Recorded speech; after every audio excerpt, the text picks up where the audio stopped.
ನಮಸ್ತೆ ಸ್ನೇಹಿತರೆ.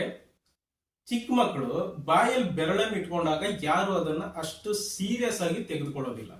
ಆದ್ರೆ ಅದೇ ಮಗು ಸ್ವಲ್ಪ ಬೆಳೀತಾ ಬೆಳೀತಾ ಈವನ್ ಶಾಲೆಗೆ ಹೋಗೋವಾಗ ಬಾಯಲ್ಲಿ ಬೆರಳನ್ನು ಇಟ್ಕೊಂಡ್ರೆ ಅದನ್ನ ಎಲ್ಲರೂ ಅಪಹಾಸ್ಯ ಮಾಡ್ತಾರೆ. ಅಪ್ಪ ಅಮ್ಮನಿಗೆ ಆ ಚಟವನ್ನ ಬಿಡಿಸೋದು ಕಷ್ಟದ ಕೆಲಸವಾಗುತ್ತೆ. ಯಾಕಂದ್ರೆ ಬೆಳೀತಾ ಬೆಳೀತಾ ನಮ್ಮ ವಯಸ್ಸು ಬುದ್ಧಿಮಟ್ಟದ ಅನುಗುಣವಾಗಿ ನಮ್ಮ ನಡೆ ನುಡಿ ಅಭ್ಯಾಸಗಳಲ್ಲಿ ಬೆಳವಣಿಗೆ ಕಾಣದಿದ್ರೆ ನಾವು ನಗೆ ಪಾಟ್ಲಿಗೆ ಗುರಿಯಾಗ್ತೇವೆ. ಚಿಕ್ಕ ಮಕ್ಕಳು ತಪ್ಪು ಮಾಡಿದ್ರೆ ತಪ್ಪಲ್ಲ, ಅದು ಅವರ ಪರಿಪಾಲನೆಯಲ್ಲಿನ ಕೊರತೆ. ಆದ್ರಿಂದಲೇ ಬಾಲಾಪರಾಧಿಗಳಿಗೆ ಸಪರೇಟ್ ಕಾನೂನು ಇರೋದು. ವಯಸ್ಸು ಹೆಚ್ಚಾದಂತೆ ನಮ್ಮಿಂದ ತಪ್ಪುಗಳು ಕಡಿಮೆ ಆಗಬೇಕು, ಪಕ್ವ ಮನಸ್ಥಿತಿ ರೂಢಿಸ್ಕೊಳ್ಬೇಕು. ಆದ್ರೆ ಸೋಜಿಗದ ವಿಷಯ ಅಂದ್ರೆ ರಾಜಕಾರಣಿಗಳು, ಹಣವಂತರು ನಮ್ಮನ್ನೆಲ್ಲ ಬೆರಳು ಚೀಪೋ ಬಾಲಕರಂತೆಯೇ ನಡೆಸ್ಕೊಳ್ತಿದ್ರು. ನಮ್ಗೆ ಯಾಕೆ ಅದು ಗಮನಕ್ಕೆ ಬರ್ತಾ ಇಲ್ಲ?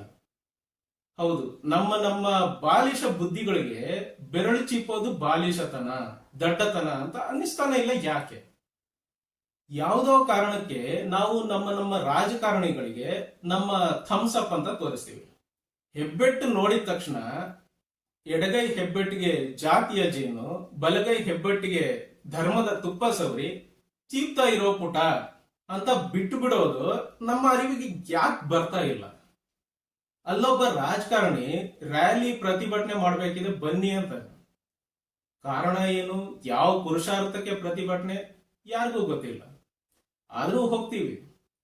ಹೋಗೋದಕ್ಕೆ ಬರೋದಕ್ಕೆ ಬಸ್ ಅರೇಂಜ್ ಮಾಡಿರ್ತಾನಂತೆ, ಮಧ್ಯಾಹ್ನ ಕ್ವಾರ್ಟರ್ ಬಿರಿಯಾನಿ ಕೊಡಿಸ್ತಾನಂತೆ, ಕೈಗೆ 500,000 ಕೊಡ್ತಾನಂತೆ.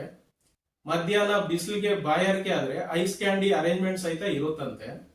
ಭ್ರಷ್ಟಾಚಾರ, ಬಡತನ, ಬೆಲೆ ಏರಿಕೆ ಇವತ್ ಯಾವುದೂ ಚೀಪಾಗಿ ಸಿಗ್ತಾ ಇಲ್ಲ ಅಂತ ಆತ ಕೂಗಾಡ್ತಿದ್ರೆ ನಾವಿಲ್ಲಿ ಹೌದಣ್ಣ ಏನ್ ಹೇಳಿದ್ರಿ, ನೀವೇ ಸರಿ, ಅಣ್ಣಂಗೆ ಜೈ ಅನ್ಕೊಂಡು ಕೊಳಗೇರಿನಲ್ಲಿರೋ ಅಥವಾ ಕೊಳಗೇರಿ ತರ ಇರೋ ನಮ್ಮ ಬೀದಿನಲ್ಲಿರೋ ನಮ್ಮ ಮನೆಗಳಿಗೆ ವಾಪಸ್ ಬಂದು ರಾಜರ ತರ ನಿದ್ದೆ ಮಾಡ್ತೀವಿ.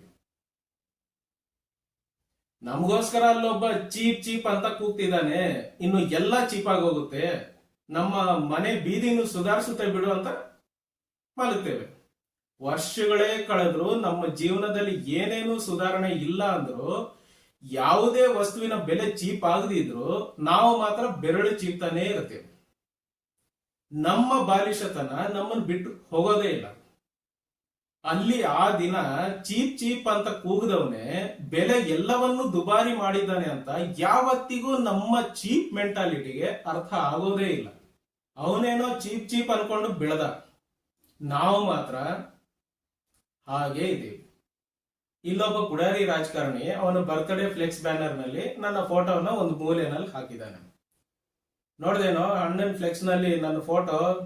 ನಾನು ಕೂಡ ಈ ಏರಿಯಾದಲ್ಲಿ ಪಿಸ್ತಾ ಗೊತ್ತಾ, ಅಣ್ಣನ ಬಂಗ್ಲೆ ಎಷ್ಟು ದೊಡ್ಡದಾಗಿದೆ ಗೊತ್ತಾ? ಆದ್ರೂ ಅಣ್ಣಂಗೆ ಒಂದಿಷ್ಟು ಅಹಂಕಾರನೇ ಇಲ್ಲ.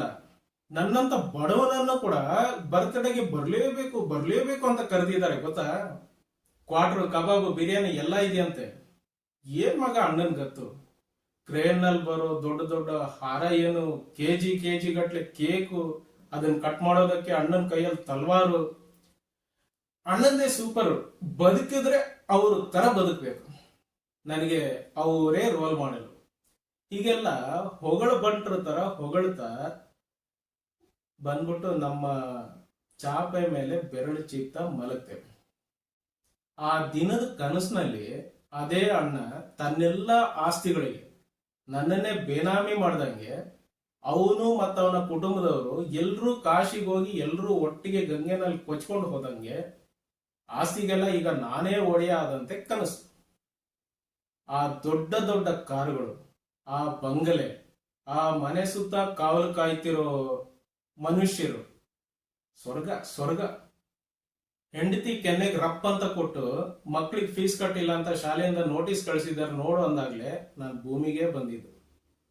ಸ್ನೇಹಿತರೆ, ನಿಜವಾದ ನಾಯಕ ಪ್ರಬುದ್ಧನಂತೆ ನಡ್ಕೋತಾನೆ, ತನ್ನವರನ್ನು ಪ್ರಬುದ್ಧರಂತೆ ನಡೆಸಿಕೊಳ್ತಾನೆ. ಈಗಿನ ನಾಯಕರೆಲ್ಲರೂ ಸಮಾಜದ ಮಾಯಾನಗರಿಯನ್ನ ತೋರಿಸಿ ನಾವು ಸಹಿತ ಅಲ್ಲಿ ಬದುಕಬಹುದು ಅಂತ ಆಸೆ ಹುಟ್ಟಿಸ್ತಾರೆ. ಆದರೆ ಆ ಮಾಯಾನಗರದಲ್ಲಿ ಸಮಾನರು ಅನ್ನಿಸಿಕೊಂಡ ಎಲೈಟ್ ಕ್ಲಬ್ ಜನ ಮಾತ್ರ ಇರ್ತಾರೆ. ಎಲೈಟ್ ಕ್ಲಬ್ ಜನ ಅಂದ್ರೆ ಗಣ್ಯಾತಿ ಗಣ್ಯರ ಆಂತರಿಕ ಸಮುದಾಯ. ಅಲ್ಲಿ ಎಲ್ರಿಗೂ ಪ್ರವೇಶ ಇಲ್ಲ, ಅವಕಾಶ ಇಲ್ಲ. ನಾವು ನಮ್ಮ ನಮ್ಮ ಬೆರಳು ಚೀಪೋ ಬಾಲಿಶತನದಿಂದ ಹೊರಬಂದ್ರೆ ಮಾತ್ರ ಇವರ ಈ ಚೀಪ್ ಗಿಮಿಕ್ಸ್ ಅರ್ಥ ಆಗೋದು. ನನ್ನ ಆತ್ಮೀಯ ಬಂಧುಗಳೇ, ಸ್ವಾಭಿಮಾನಿ ಬದುಕು ಅದು ಬಡತನವಾದರೂ ಸರಿ ನಮ್ಮನ್ನ ಸರಿ ದಾರಿಯಲ್ಲಿ ನಡೆಸುತ್ತೆ, ಸನ್ಮತಿಯಿಂದ ಇರಿಸುತ್ತೆ, ಸಂತೃಪ್ತ ಸಾರ್ಥಕ ಜೀವನವನ್ನ ನಮ್ಮದಾಗಿಸುತ್ತೆ. ಬೆರಳು ಚೀಪೋ ಬಾಲಿಶತನ ಸಾಕು. ಪ್ರಬುದ್ಧರಾಗಿ ಯೋಚಿಸಿ, ಜೀವಿಸಿ. ಜೈ ಕರ್ನಾಟಕ, ಜೈ ಹಿಂದ್.